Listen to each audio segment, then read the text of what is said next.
Members, we're going to start the subcommittee on state foreign operations and related programs will come to order.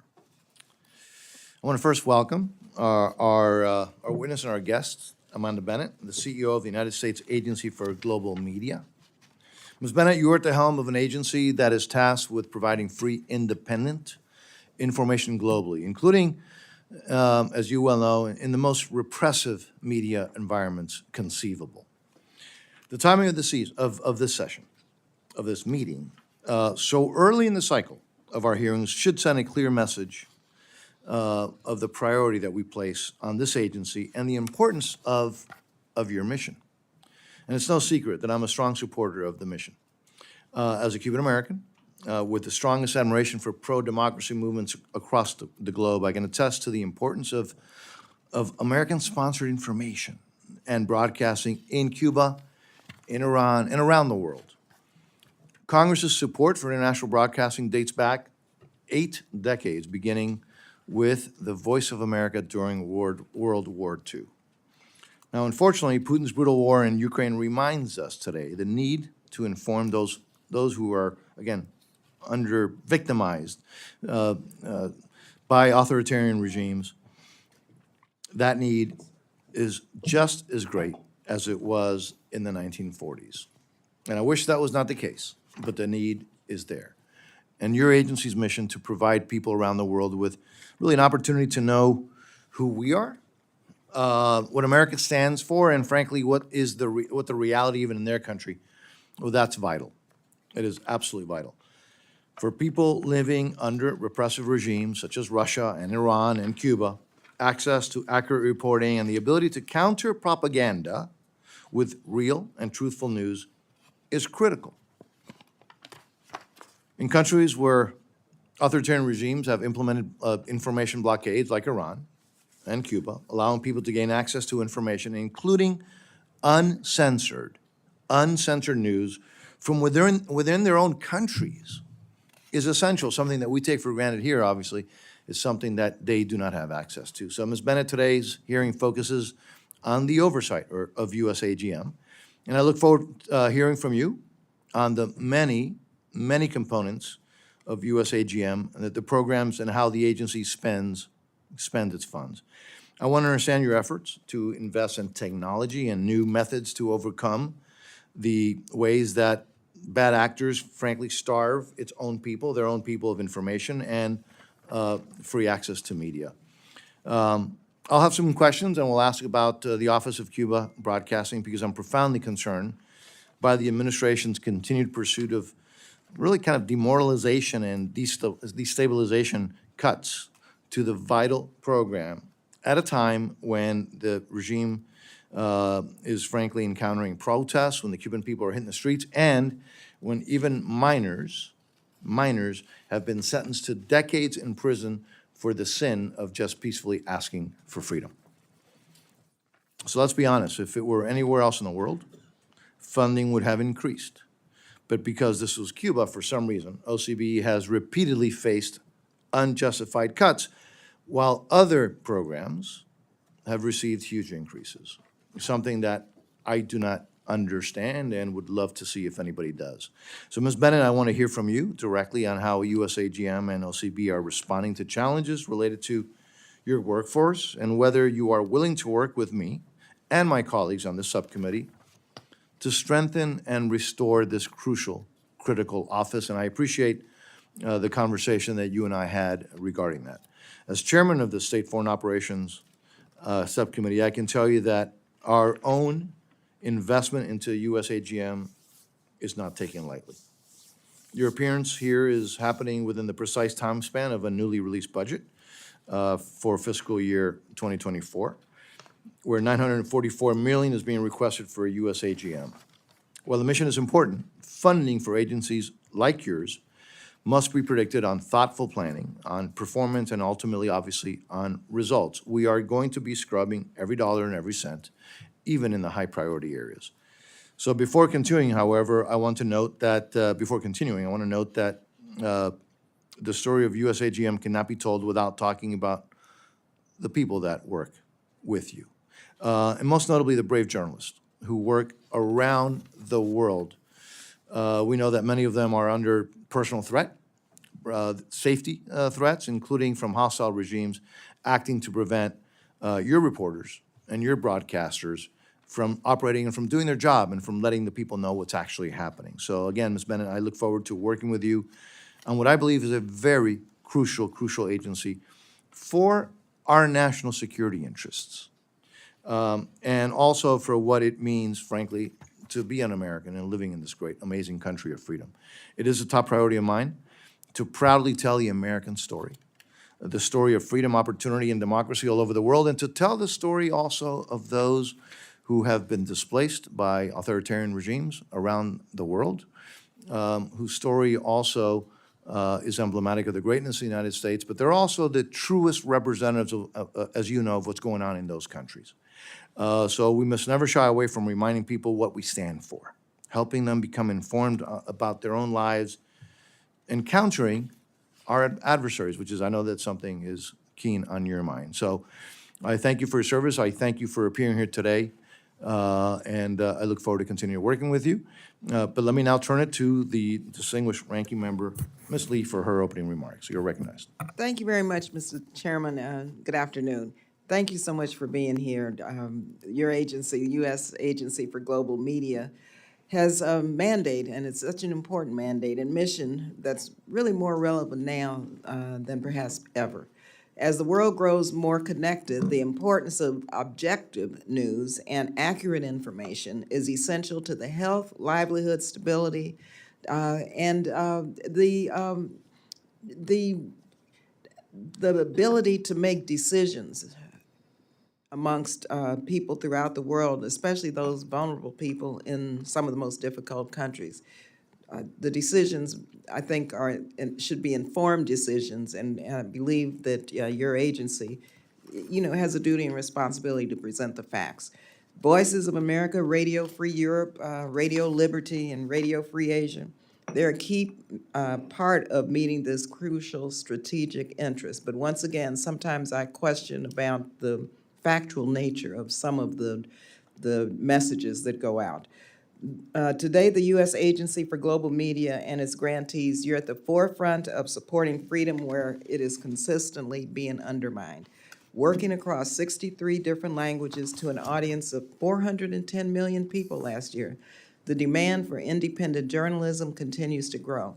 According to human rights groups, there were 187 internet shutdowns in 35 countries in 2022, which is the highest number in a single year since statistics were tracked. So your affiliates are critical lifelines in China, Nigeria, Iraq, Iran, Russia, Burma, among others. For example, in their support for freedom globally, USAGM and its Open Technology Fund are supporting Iranian protesters, galvanizing Iranian society as they demonstrate. USAGM is key to keeping the internet on and working for those protesters and ensuring that they can communicate with each other. And so I'll continue to stand with the women of Iran, and your agency is at the forefront of making it happen. As anyone who tries to keep up with the latest social media knows, it's not easy to stay cutting edge and relevant and be objective. After years of criticism by several of my colleagues, including myself, as well as several derogatory Inspector General reports, which were very factual, the Office of Cuba Broadcasting has instituted, finally, several reforms that I hope will bring the credibility back to the U.S. taxpayers, although I have some question about what the purpose is in the Office of Cuba Broadcasting. By supporting USAGM, we are strengthening one of our most important resources in the fight against misinformation and for democracy globally. Access to information is a human right. The United States Agency for Global Media protects this right for millions around the world and is a rightful cornerstone of U.S. engagement abroad. And I think that is why I hope to hear how the messages are developed and how factual these messages are, because it's so important for the United States to be part of bringing objectivity to the world about democracy and human rights and other issues that your agency addresses. So with that, Chairman Diaz-Balart, I yield back and thank you very much. Thank you for being here. Thank you very much, Congresswoman Lee. Ms. Bennett, your full written statement will be placed on the record. Obviously, feel free to summarize your testimony. And again, thank you for being here. You are recognized.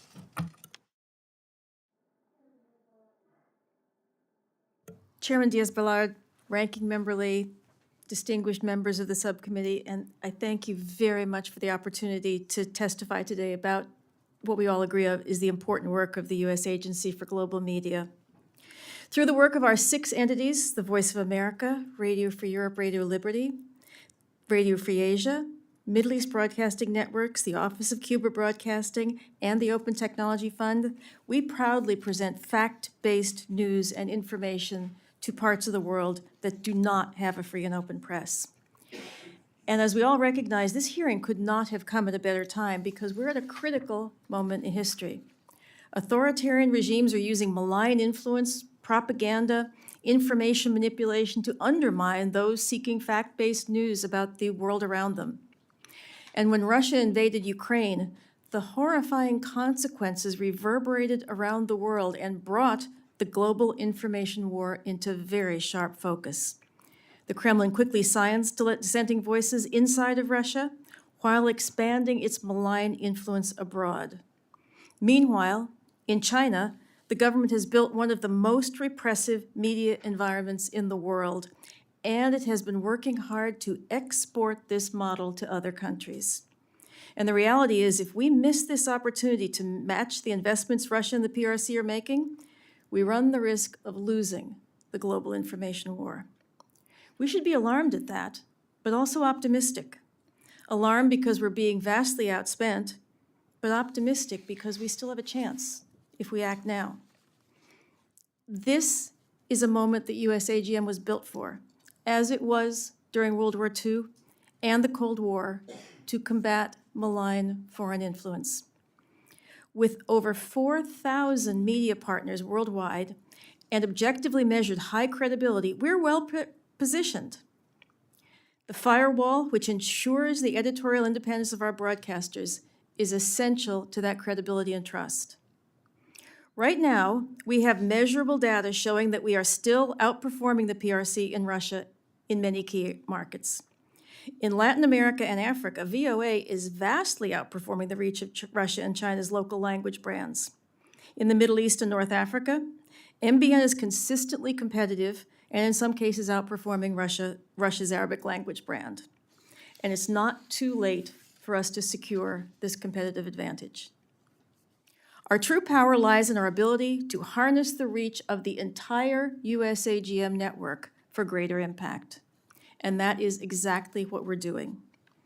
Through dozens of translations, USAGM takes the work of RFERL's brave journalists on the ground in Ukraine and shows the horrible reality of Putin's war, not only to people inside Russia and Ukraine, but also to nearby countries. Just as we're pushing back against Russia's malign influence worldwide, we're also reaching a growing audience in and near Russia.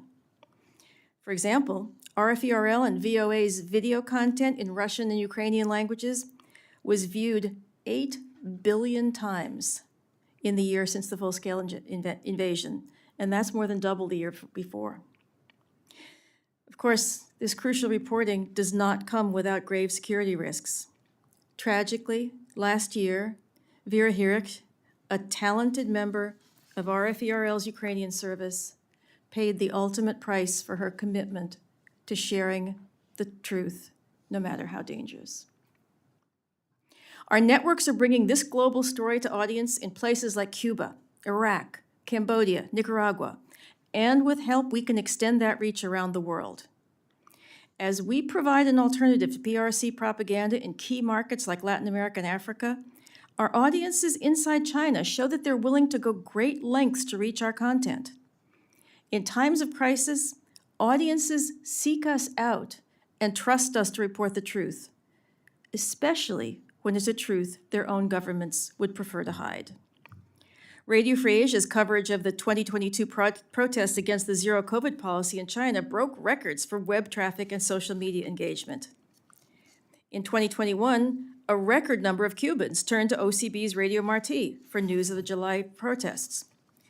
But even the very best journalism is of no use if people can't see or hear it. And the Open Technology Fund supports censorship circumvention tools, allowing audiences and journalists to get past authoritarian regimes blocking the internet. For example, during these recent protests in Iran, 1 in 4 Iranians use these tools. USAGM remains committed to delivering on our mission and being consistently competitive in today's dangerous world of information manipulation and heavy investment by authoritarian regimes. But we can't do this without the support of Congress. Chairman Diaz-Balart, Ranking Member Lee, members of the subcommittee, we are deeply grateful for your support, and we value your oversight role and advice. Thank you, and I look forward to any questions you may have. Thank you very much. Again, I appreciate your testimony. As part of your written testimony on the use of satellite technology in Iran is frankly fascinating and crucial. Are we looking into similar approaches to other places, including, for example, Cuba, where having that technology during the protests, I think in July 2021, could have been a game changer? Yes, we are. And as an example, not about Cuba right this second, but during the Ukraine war, we actually turned to satellite technology to help us reach into markets that had been closed off by the Russian forces who were cutting off the internet access. So we're using satellites there right now, and we have a very pragmatic policy on how we get our information and what technology we use. Basically, it's whatever technology will get the mission into these countries is the technology we will use, which means satellites, circumvention technology, and even shortwave in places where it's still relevant. And in a lot of places, it still is relevant. In a lot of places, it still is relevant. Because they don't have access to, high-tech equipment, et cetera. After the assaults on the Rohingya people a couple of years ago, we stood up a Rohingya service, and the only way we could get that information into the camps was by shortwave. So that's what we used. And as far as for example, the use of satellites in the places that you have done, do you have a way to track down that it's actually working, that it's penetrating at all? Well, we can't track down exactly that particular thing, but we use reputable survey agencies to do sampling, just like any other media company would elsewhere in the world, to look at our audience. Plus, the digital revolution means that we can track in real time the use of our content. So it's really quite fascinating what we're able to learn by doing that. So yes, we can tell whether it's working or not. And as I mentioned in my opening statement, you're dealing with some of the most difficult places in the world, in many cases, right? What is your assessment, for example, of the level of information freedom in Cuba? Because my frustration has been that I think this administration hasn't been taking that very seriously. So just very, what would you say is the level of information freedom in Cuba, and how does it compare with other places that you all consider to be restrictive and closed? I think Cuba is one of the most restrictive media environments in the world. I think it's has very successfully cut people off from the rest of the world, and yet at the same time, we do see, I have some data to show you, that the Cuban people still want and crave that information and will go to lengths to find it. So if we offer it in better ways, I believe we will be able to reach them. Great. I have a number of questions, but as you can see, this subcommittee is very well attended. So let me now go to the ranking member to recognize her. You're recognized. Thank you very much. A couple of things. First question as it relates to Cuba.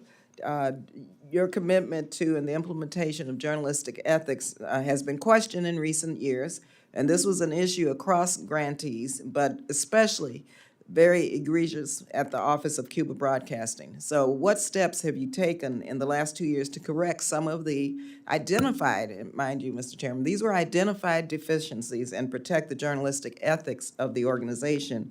And how do you hold your employees accountable for these standards? That's the first question. Then the second quick question, I've always wanted to ask this question because I've never been able to quite understand what the criteria is for your messages in terms of providing the truth and information versus a goal of overthrowing a government. I mean, is there criteria that you use, or is it all, whether it's a democratically elected government or not, the messages are different, or is that just something this agency does not see as a goal? Thank you, Ranking Member Lee. I appreciate that question. And, you know, I've had close to a 50-year career in journalism, and journalistic ethics and standards have been my life. And I am very, very proud of the fact that we try and maintain these standards. And you're right, there's been significant lapses at the Office of Cuba Broadcasting in the past. And under the leadership of Sylvia Rosabal, who I think many of you have had the chance to meet, we are really very aggressively moving towards putting in place structures that will help guarantee that. One of them is mandatory training, which had not existed before, but mandatory training in journalistic practices and ethics. Content review, more aggressive content review to help us look and see what is going out and to assure those high standards through program reviews. And basically making sure that there is no tolerance for anything other than the highest standards of journalistic ethics. I think this is going to go a long way towards improving the things that you mentioned right now. And as for the criteria we use, they don't vary according to different markets or different governments. We believe that we export the First Amendment. What we do is we export one of the most precious freedoms that we have by showing people in the different countries that we can be trusted to tell them the facts of what's going on, even when their own governments are unable to do so. So our criteria is factual, relevant information that's important to the lives of the people there, both inside their own countries and around the world. And in the case of Voice of America, which has a very unique mission, making sure that the views, the practices, the habits, the culture of the United States is well represented, because if we don't tell America's story abroad, there's plenty of other people who are waiting to do it. Thank you very much, Mr. Chairman. I'll yield, and then if we have time, I have a couple more questions. Yes. Thank you. Mr. Fleischman, you're recognized, sir. Thank you, Mr. Chairman. Ms. Bennett, thank you for appearing before us today. Really appreciate this. It's fascinating. We appreciate your work for our nation, and I know you alluded to this in your opening comments, but I think it's worth repeating the efforts of your agency's 6 entities: Voice of America, Radio Free Europe, Radio Liberty, Radio Free Asia, the Middle East Broadcasting Networks, the Office of Cuba Broadcasting, and the Open Technology Fund. So I thank you. I have a question, only one question, on cooperation with allied public broadcasters. We all recognize that we are in an increasingly competitive geopolitical environment, while simultaneously our country and most of our friends and allies face significant fiscal challenges. We are thus seeing the impacts to free world press coverage, notably the BBC's planned cuts to many of their global services.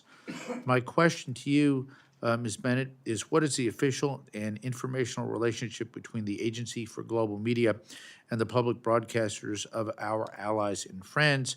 And is there any way we can improve those relationships for our mutual benefit? And I thank you. Thank you very much. I very much appreciate that question. There is a formal working group that comprises the broadcasters, what we call the free broadcasters. There's right now 8 of them that we meet. I just came back from a meeting over Christmas with those, and we talk about how we can cooperate and further the missions of both. And for example, there's been a a pretty long-standing cooperation that, by the way, is now in jeopardy because of the Turkish government.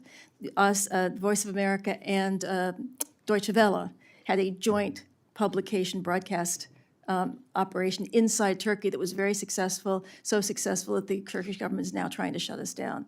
So, but that kind of cooperation also in terms of representing women around the world, Voice of America also, and I apologize, my experience, as you know, I was the director of Voice of America before I came here, so I have a fair amount of familiarity with that. But we adopted the BBC's 50/50 project, which was aiming to introduce faces and voices of women into the broadcasts. Because when I got to the agency, you'd find that very large proportions of our news broadcasts were 100% male. And so we took the BBC's project and applied it inside Voice of America. And you're right, BBC is under significant pressure. And so we look forward to having more of that kind of cooperation. And I think what you find is that everyone's interest and appetite for that kind of cooperation is also rising quite dramatically. Thank you very much. I appreciate your answer. And, Mr. Chairman, I'll yield back. Thank you. Thank you, sir. Ms. Meng. Thank you, Mr. Chairman, and thank you, Madam Ranking Member, and thank you, Ms. Bennett, for being here today. The effectiveness of U.S. international broadcasting in promoting U.S. foreign policy goals and national security interests has long been debated. Some argue that instead of providing a balanced presentation of issues of importance both to target foreign populations and U.S. foreign policy goals, international broadcasting should act to counterbalance anti-American sentiment with its own partial programming. Some have also recommended that international broadcasting could be better coordinated with U.S. public diplomacy and other foreign messaging under a more unified comm strategy to ensure that U.S. government-funded communications are not perceived as acting at cross purposes. One of my priorities in Congress is ensuring women's access to adequate sanitation facilities and feminine hygiene products. I am proud to have supported programming at USAID that focuses on efforts to break the silence around menstruation and reproductive health in countries where education about how to spot warning signs of reproductive tract illness or irregular menstruation is non-existent. When I think about aligning international broadcasting with U.S. foreign policy priorities, I think about the unique priorities for USAGM to highlight the incredible work that USAID and others are doing on the ground in places like Nepal to support women and girls' access to menstrual hygiene products. In Ukraine, one of our biggest success stories has been the incredible work of USAID to provide nearly 1 million menstrual hygiene pads to women and girls who, without the United States' help, would struggle to access these products. Can you tell us what USAGM is doing to tell some of these foreign aid success stories, especially in places where issues like menstrual hygiene health may still be taboo? Congresswoman Meng, thank you so much for that question, and also your description of the work you're supporting. Obviously, the situation of women and girls around the world is of very much interest and importance to what we're doing. Now, while I can't tell you the exact broadcasting that we've done on the topic you're talking about, I do know that topic has been approached and covered in many of our networks over the years, and particularly more recent years as the issue has become more prevalent and more aware.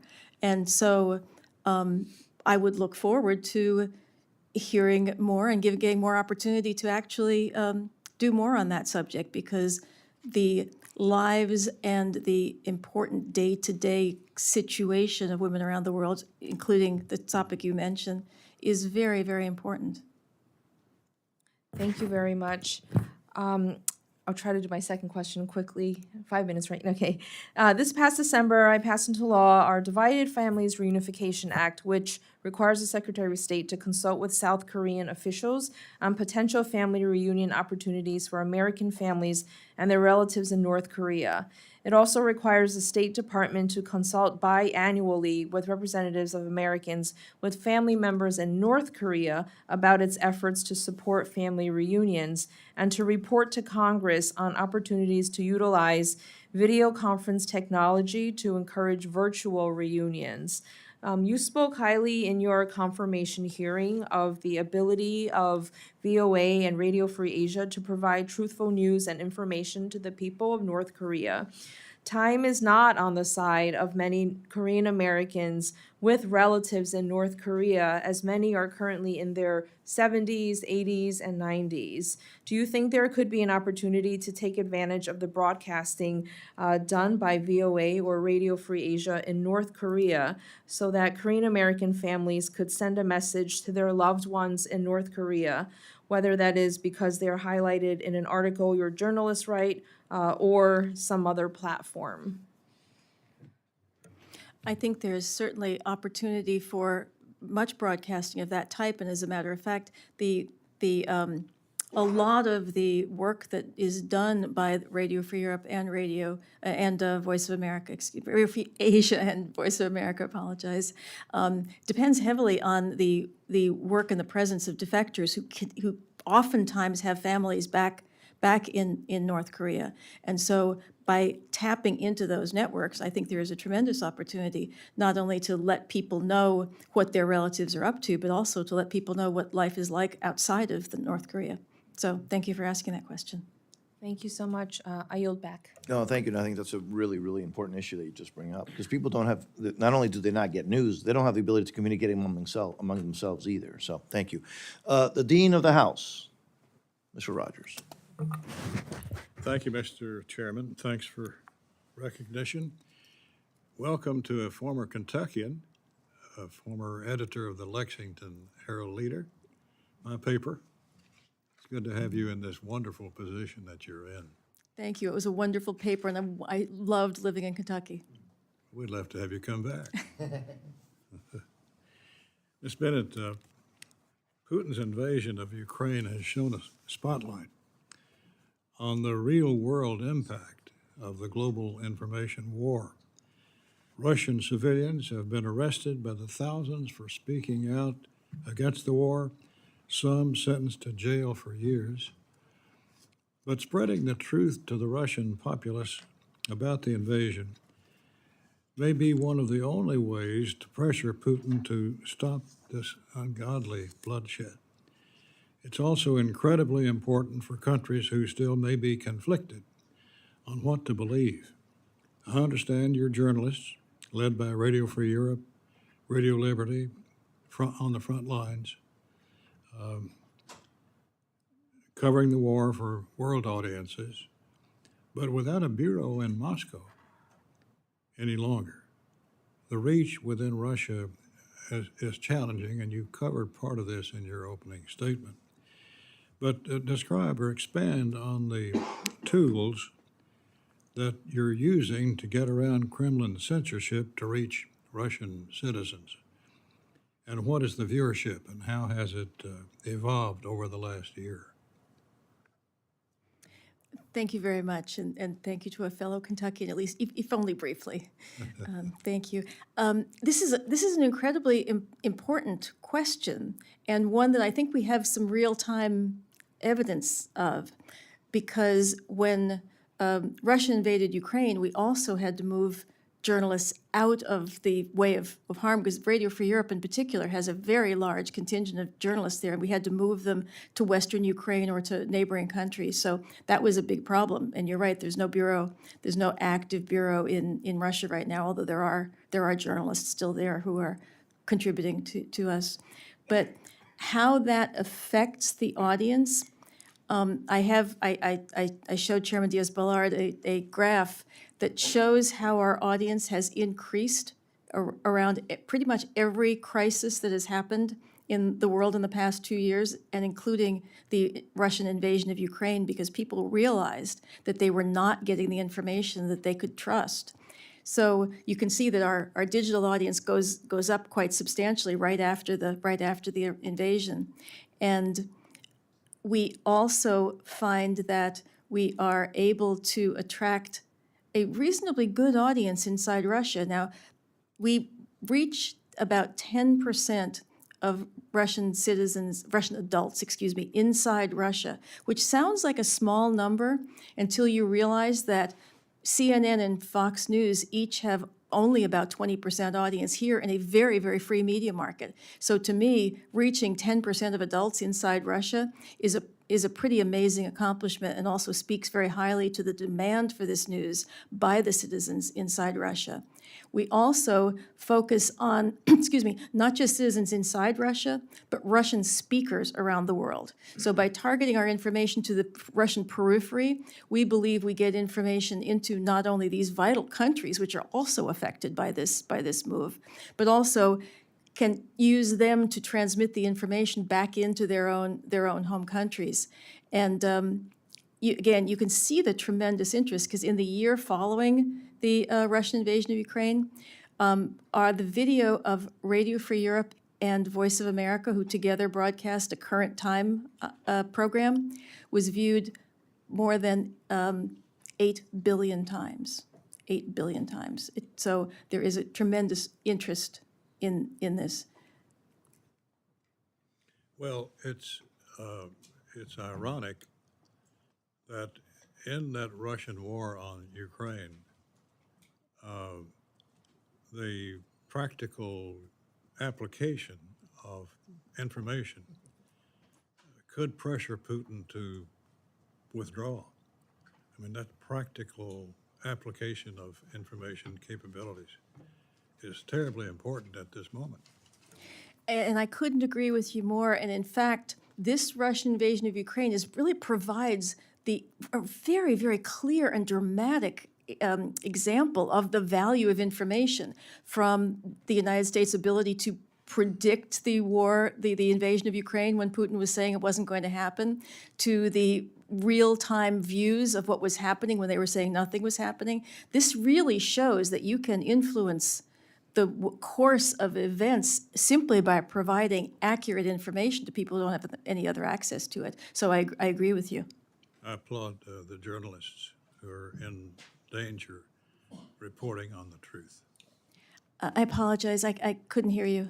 I just wanted to express our appreciation to the brave journalists who are fighting danger to do their job.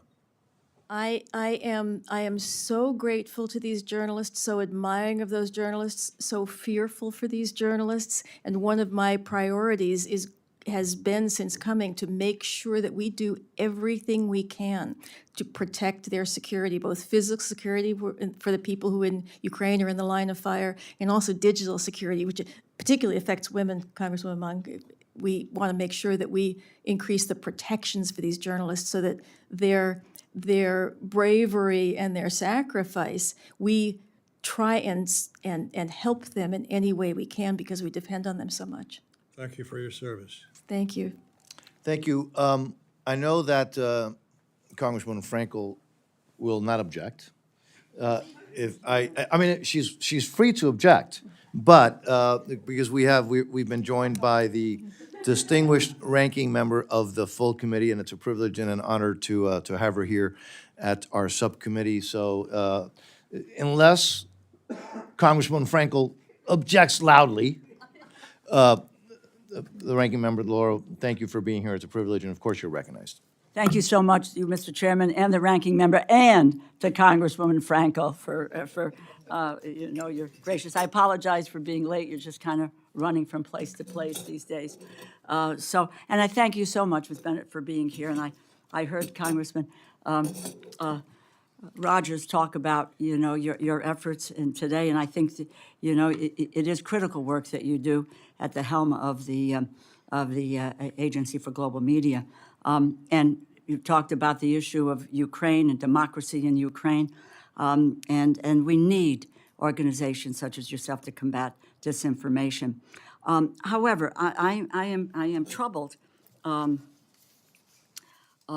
really by there is a report that is out called from the Center for Renewing America, a group that is headed up by the former Budget Director Russell Vought, and that was in the prior administration's budget director. And in the piece on funding of the Department of State and Foreign Aid, I think this is something that we should all be troubled about. It says here, eliminate the Global Media Fund. It says U.S. Agency for Global Media and its mouthpieces around the world via Voice of America disseminate U.S. government-funded news. Such tools have been found to often use the weight of the U.S. government to promote radical social and cultural policies abroad, including LGBTQ ideology and pro-abortion movements in nations targeted as being socially or culturally conservative. Additionally, radical woke U.S. propaganda does nothing to enhance or further core diplomatic activities abroad that further U.S. security and economic interests. In that sense, such spending is wasteful and better challenged into other areas. So I mean, it's my view, and I guess it's shared with others here, that you're at the forefront of supporting freedom where it's being undermined. So my questions are, can you describe broadly the global security consequences that would result if USAGM and Voice of America funding was zeroed out or even cut precipitously?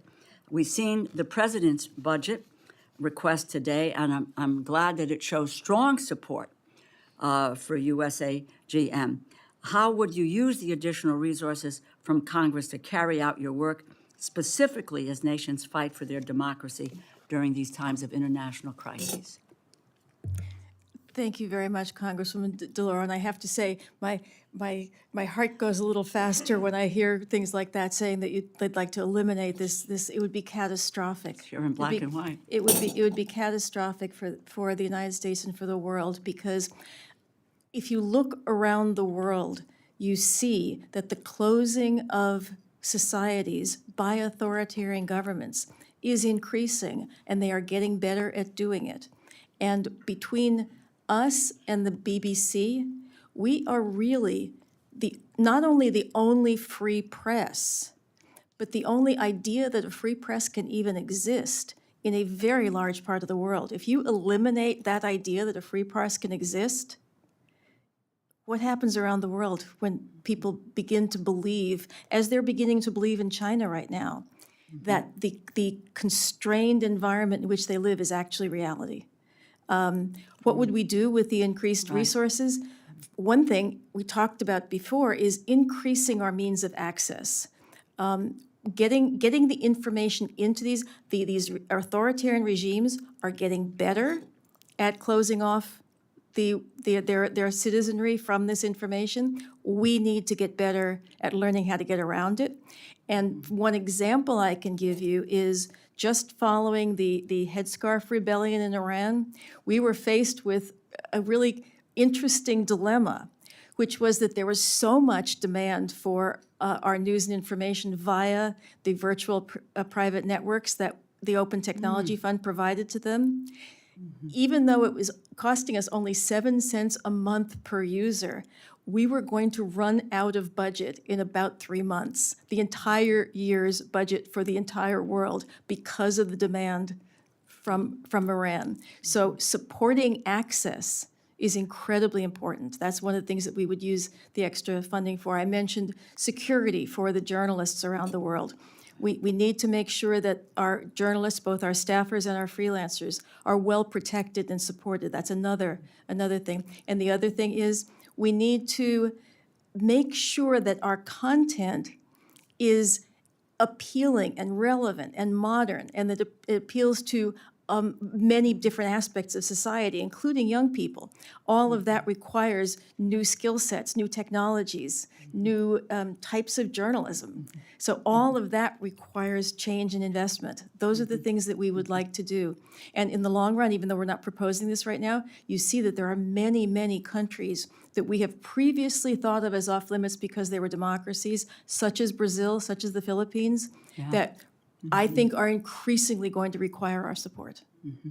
Thank you very, very much, and I thank again, you know, my colleagues here for the time. And I think that there's support from you know, from a number of us, and I think we have to help to educate our colleagues on the value and the incredible importance of the global media and what is being done, so that we can counteract those who would think that this is something that should be eliminated. It can only help the United States really be a leader in the future and help with open societies. Thank you very, very much, Mr. Chairman. Thank you, and I yield I back. thank the full committee, ranking member, for being here.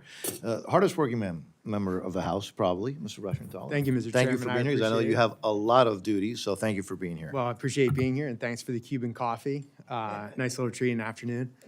Miss Bennett, are you aware of the Miss Sieg situation? Miss Sieg doesn't ring a bell? I'm sorry, Missy? Miss Sieg, S-I-E-G. Okay, yes, yes, I've heard about it, yes. So you're aware that she was fired for mismanagement, abuse of public funds, and falsification of credentials under the last administration? I believe she was put on leave. I don't believe she was fired. Okay, put on leave, fired, however you want to describe it. She was rehired by this administration, though, right?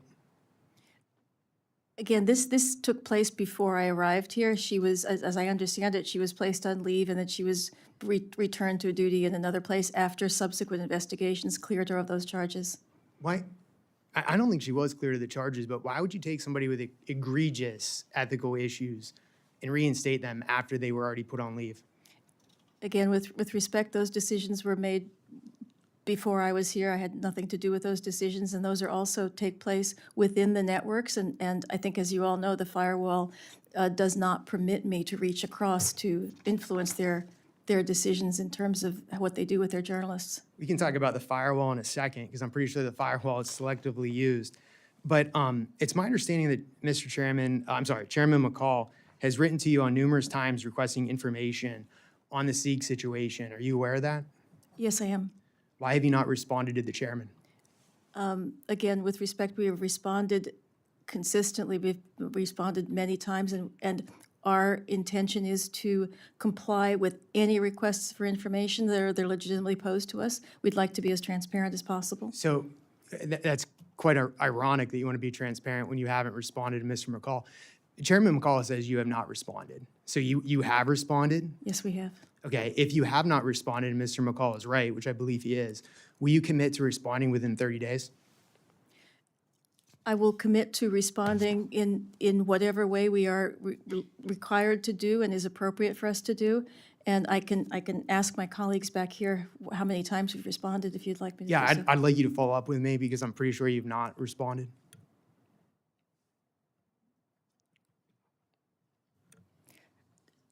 We don't have a number, but many, many times. You responded, but you did not provide the requested information. I'll clarify. Will you give the information that Mr. McCall is requesting? We will follow any kind of oversight that is required to do, that's legitimate for us to do, and we'll follow any kind of habits and requirements that are appropriate. Yeah, so much for transparency and accountability. Let's talk about your firewall.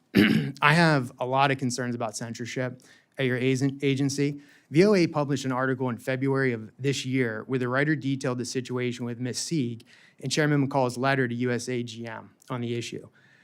A few days after that, the information was scrubbed from the site with a note saying that it was removed for, quote unquote, pending further review. On the 1st of March, a suppressed version of the same article was republished with no mention of Ms. Sieg and only a vague mention of the House Foreign Affairs Committee pressing USAGM for more information on the hiring and vetting process. This seems to be a clear violation of USAGM's statutory firewall requirements of editorial independence, integrity, and objectivity. Ms. Bennett, why was this content removed? To the best of my knowledge, this situation was handled the same way we handle any other situation of that sort, and that is it's So you handled by... engaged in censorship? You removed an article, then reposted it after it was scrubbed? Who made that decision? Was it you?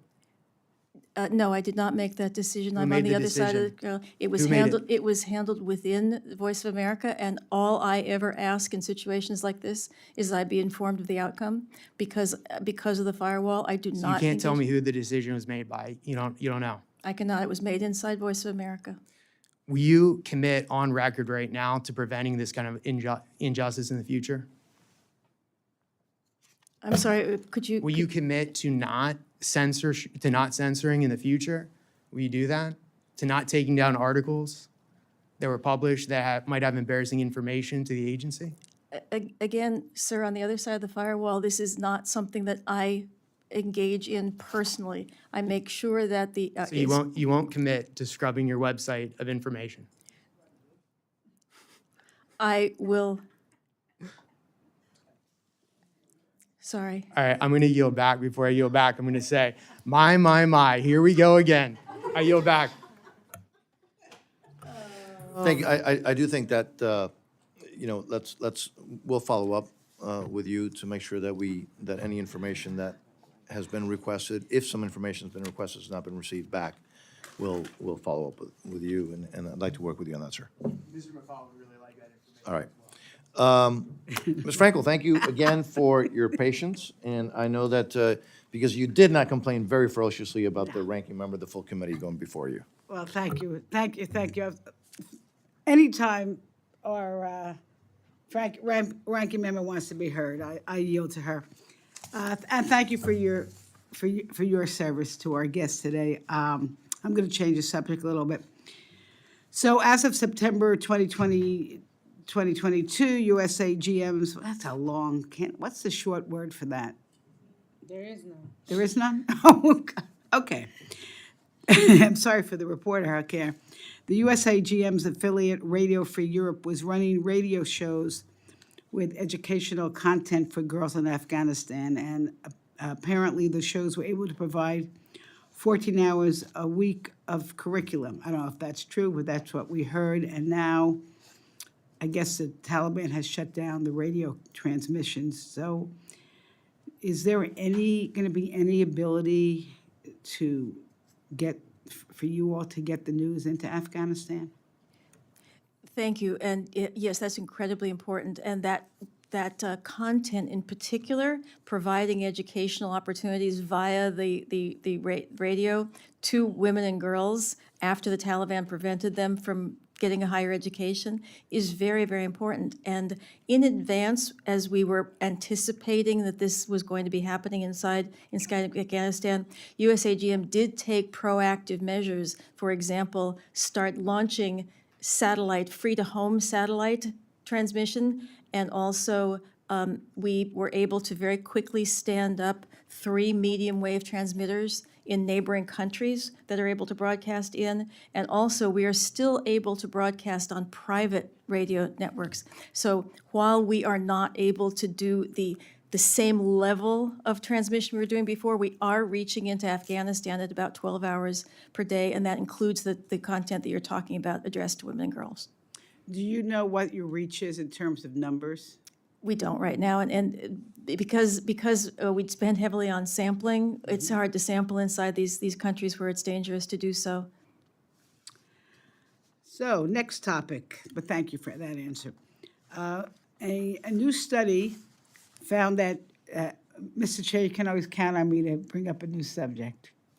A new study found that gendered disinformation can become a national security threat when foreign actors use it to exploit divisions in society. And the study found that actors, especially Russian state-backed sources, are spreading more disinformation about women than men. And among the women, marginalized women are targeted more viciously by disinformation attacks. And digital platforms have failed at protecting women against this disinformation. I should also say women leaders, political leaders, have been under attack and under threat. Can you tell me the U.S. AGM's role in fighting against disinformation, especially against women? Yes, absolutely, and it is very much in our minds that this is an issue of the fact that disinformation is very much gendered. People are aware of that. We try and make sure that our coverage reflects that, and in addition, that our, as I mentioned before, that our own journalists and broadcasters, women, appear in our news, appear and are used in our news so that people can see and hear the faces and voices of women providing this news. And what's more, what you mentioned as to the gendered misinformation, there is also quite dramatic gendered issues with the digital harassment of women. And so giving women the ability to protect themselves and to deal with this is something that we are now doing as part of our safety strategy. So could you just give me an example of what you're doing? I mean, I say you're doing it, but what are you doing?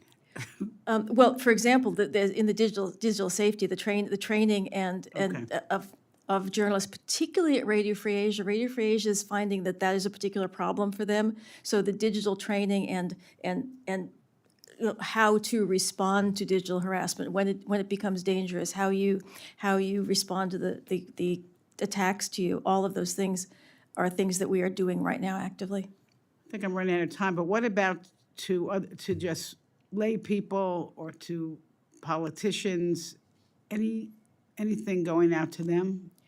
Yes, there is, but you know what, to find specific broadcast examples of it, I would be very happy to go back and retrieve some of them to make sure that you get them. Okay, thank you so much. I yield back. Thank you very much. Mr. Turner, thanks for being here, and you are recognized, sir. Thank you, Mr. Chairman. I appreciate it. Director Bennett, I appreciate the invaluable work that USAGM is tasked with across the globe in providing unfiltered, uncensored information. You discussed in your testimony the areas where we're outperforming China and Russia in key markets, with VOA reaching far more individuals in places like Nigeria and Cambodia than RT and China Radio International. I'm encouraged to hear these success stories, but where are we struggling most to compete with China and Russia in the information economy? Are there regions where their reach is more expansive than that of USAGM? I'd like to clarify, their reach is growing. It's absolutely true that their reach is growing. The Foreign Affairs, for example, estimates that they're spending $10 billion a year to expand their media reach. So you can see we have research that you can see the size of their footprint. The size of their footprint is large. What I'm saying that we have the advantage that they don't, and that is our information is truthful and factual, and it's also more interesting. And so right now, they don't have the engagement of the audience, even though they're broadcasting more. So right now, we have the advantage of better content and more truthful information. They have the advantage right now of spending and scope. And so those things are going to be balancing out over the years. Also, one of their goals is to reach into and become part of the media ecosystem in these different countries. And that's someplace they're really outperforming us. For example, in providing tools, the Belt and Road Initiative that you read so much about, this is now expanded into the media area. So they're providing equipment, they're providing training, they're providing trips, they're providing free content that's high quality to different media organizations. So in basically, I would say that you can't speak specifically to any specific area, but that this overall is where they are right now, outperforming us, and we still have the edge, but it's not going to be forever. The growing influence of China is an issue that is incredibly concerning, as you've just talked about, and it's concerning for members across the aisle.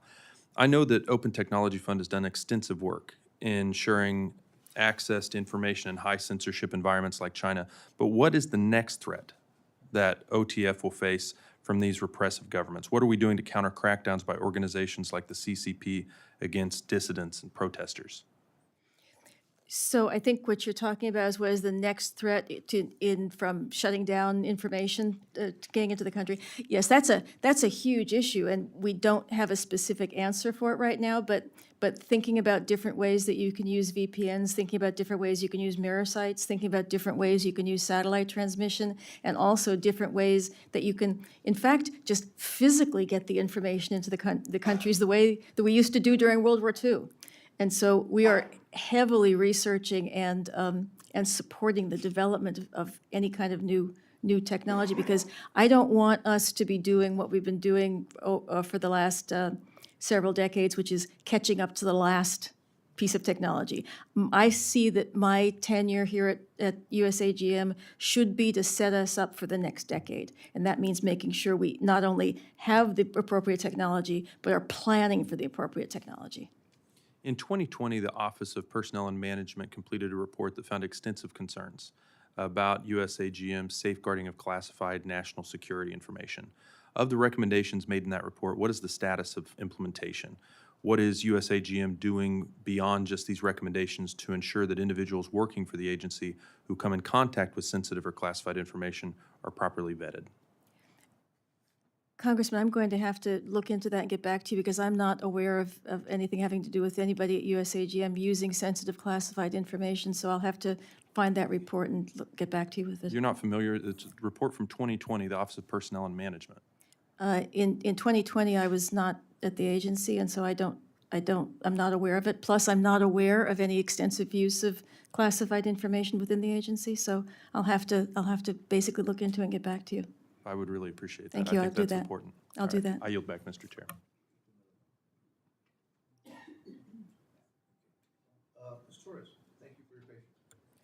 Thank you, Chairman. And Ms. Bennett, thank you so much for being with us today, and thank you for the work that you do with the Dream US organization that you founded with your husband. Thank you for all of that.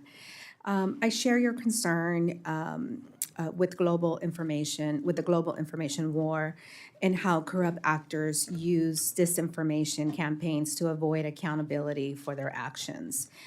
Foreign malign influence campaigns also work to shift U.S. policy, and many members, from the chairman to myself, have been the targets of online misinformation campaigns by foreign actors, including interference in our reelection campaigns.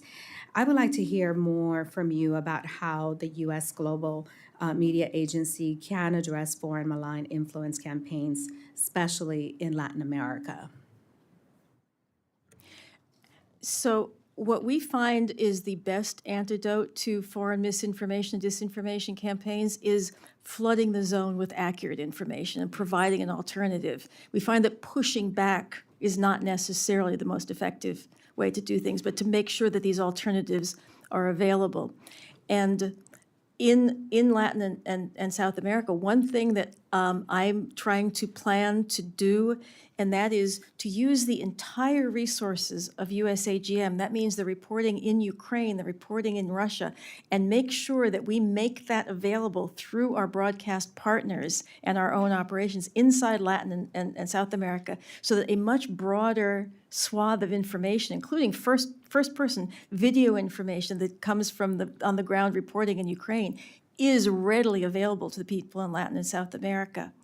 What's more, I don't know if you're aware of this, but in Latin and South America, we have a very, very interesting and very effective model, and that is that our journalists are, in fact, the Washington Bureau for a wide range of Latin and South American news organizations, so that when there is something coming from a hearing like this, from testimonies from the State of the Union, and you go to, and now live from Washington, you will find that it will be a USAGM reporter who is on those TV shows from Washington providing that information. I think that's incredibly powerful. Thank you for bringing up that subject also. I'm co-chair of the Central American Caucus, and many journalists within the Central America region speak to me about how they are persecuted for the work that they do. One example of this persecution that comes to mind is in July of last year, the award-winning Guatemalan journalist Jose Ruben Zamora, founder and president of the newspaper El Periódico, was arrested and in prison. He has been in a Guatemalan prison for over 220 days on trumped-up charges simply for doing his job. He is not alone in this. It is difficult for these folks to even get an attorney, because then the attorneys are also persecuted. What are we doing to help address the issues that are causing so much misinformation and preventing local journalists from doing their jobs? And the thing that we're doing is the thing that we believe is the most effective in any of these countries, which is making sure that the stories are available and amplified, and that people know about this, because if these journalists are arrested and kept in incarceration without people knowing about their stories, then they are effectively disappeared. And this is an issue you mentioned in Guatemala, in Nicaragua, and also Vietnam, Cambodia. We have, Radio Free Europe has several journalists now in custody right now. It's a growing problem around the world. The critical issues of migration and asylum seekers that we are facing every single day, is a telling story of what is happening in these countries.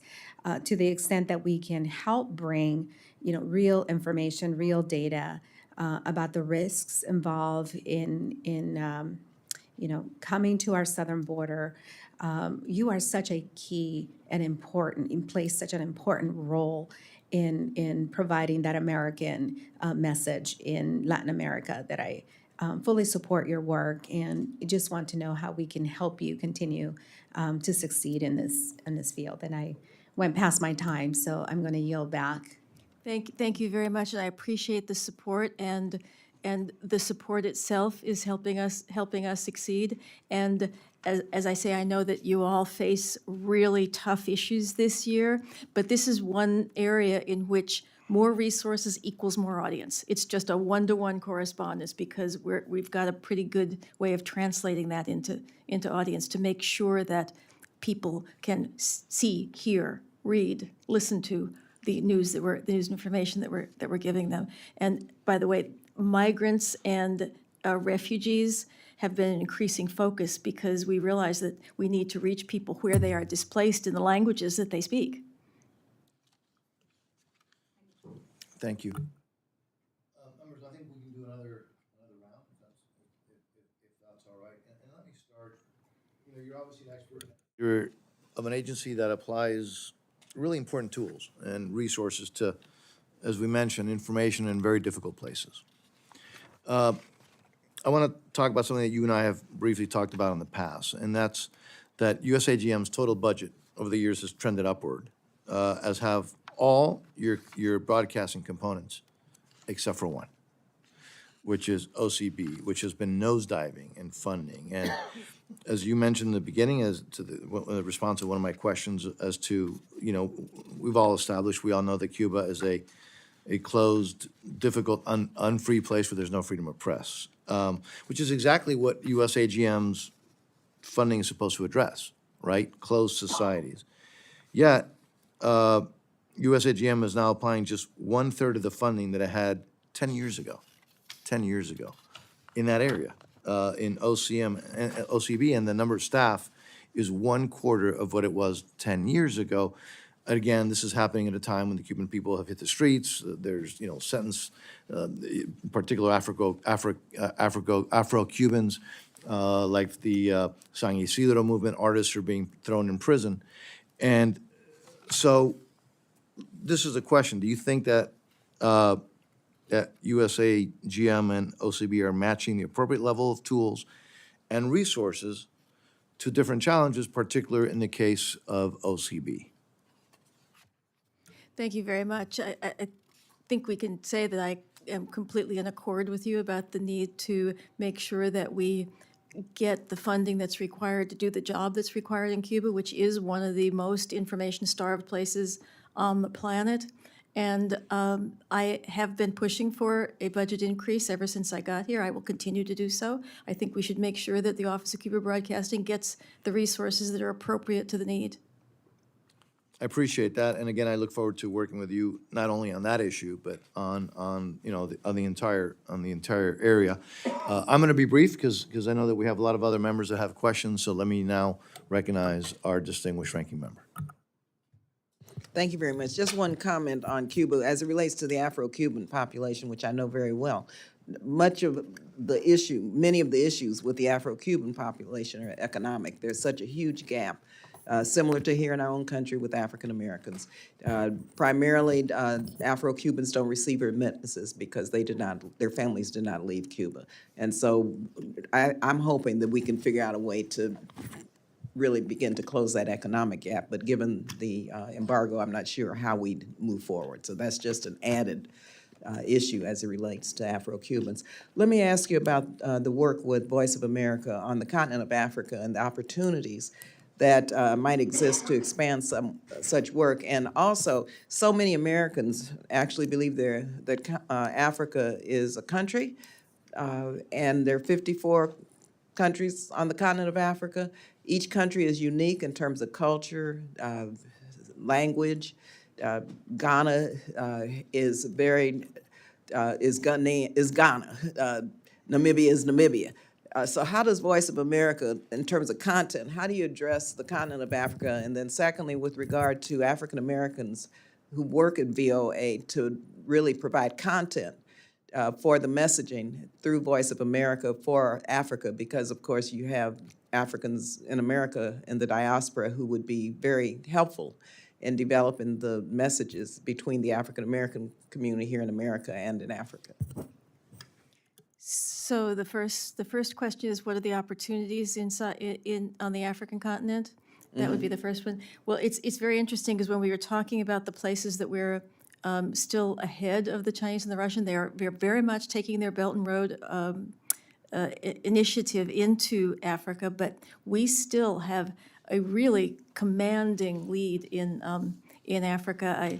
I'm going to have to give you rough figures because I can't find my document here, but we have something like a 30% market share inside Nigeria compared to 1% for Russia and 3% for China, and that's still the case right now. We have a very strong presence in Africa, and we generally, our broadcasts are created and broadcast and reported by former residents of those countries or current residents of those countries. So they're people who understand the countries and don't mistake them one for another. I mean, Nigeria is not like Kenya, and it's not like Burkina So Faso. they help develop the content. They content. are individual. We have individual bureaus staffed with journalists. Many, if not most of them, are originally from that country and speak that language fluently in a colloquial,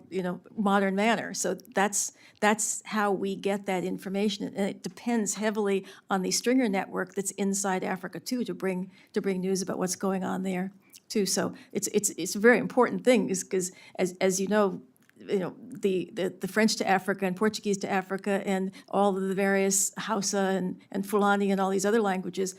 That's one of our strengths, is being able to communicate with people in the language that they speak. And how about in terms of African Americans within Voice of America, specifically working on different regions, specifically the continent of Africa or the Caribbean or wherever there are people of African descent or Africans? Because given what's happening, I think just in terms of China, I think it's important that the continent of Africa, through VOA and through whatever other mechanisms, trade, aid, development, that Black Americans be very involved in this movement to try to close some of these gaps as it relates to China. And we do have African American journalists and technical people inside Voice of America, but they're involved across the entire thing. We don't confine them to Africa. No, not confine them. I mean, there's a value of having specific ethnic groups in the diaspora related to people on the continent. And some of the issues that I can recall us looking at would have to do with the relationship between Africans in America and African Americans and how they relate to each other. So that's one thing I can remember us doing. Thank you very much. Thank you. I thank the ranking member. I will also, by the way, put the ranking member in contact with a number of the political prisoners in Cuba who are Afro-Cubans who are there for political reasons, not for And Mr. Chairman, I know economic reasons. many of the families also, and I've talked with them. But I'm sure we'll swap those lists, because I think there are a number that I think you'd be, I know that you'll probably ask for their liberation as well. Well, I have, Appreciate so that. I look forward to working with you on Absolutely. Cuba in terms of how we help the Cuban people. Absolutely. Starting with getting them off the state-sponsored terrorism list, because they're not a terrorist nation. And secondly, by making sure we have normal relations. That's how we get started. Well, there you and I disagree, as you well know. Always. And we'll have, Always. we'll continue Always. that This is conversation. my at the friend, debate. though. There you go. Thank you again, and you're recognized. Thank you, Mr. Chair.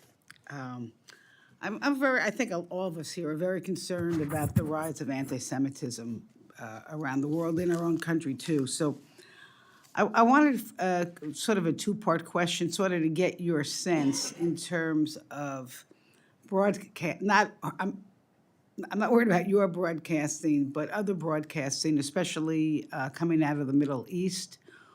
What's your sense of what's going on? I know that some of the biggest media agencies are, I don't know if I can pronounce them right, but Qatar's Al Jazeera, Saudi Arabia's Al Arabia, and UAE's Sky News Arabia. Do you find any anti-Semitism or anti-Israel sentiments in that broadcasting or other broadcasts in the world?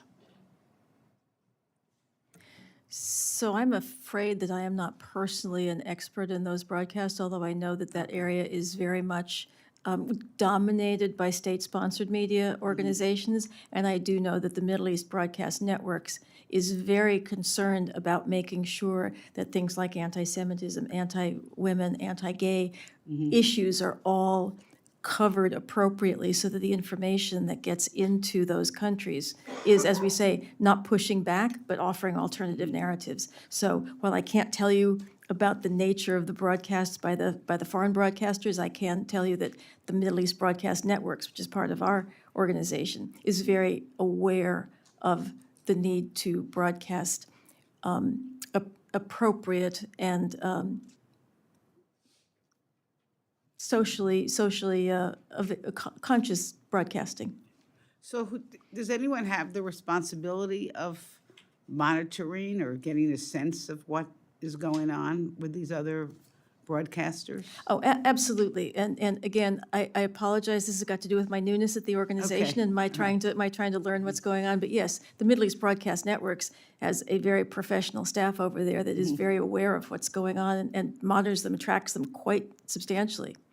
Okay, I just know, I'm not making any disrespect. I was to the Middle East broadcasters, but I'm just curious whether there was a sense if there's any disinformation or anti-Semitism in any of the broadcasters anywhere in the world. But that's not in your bailiwick, you're saying, or you?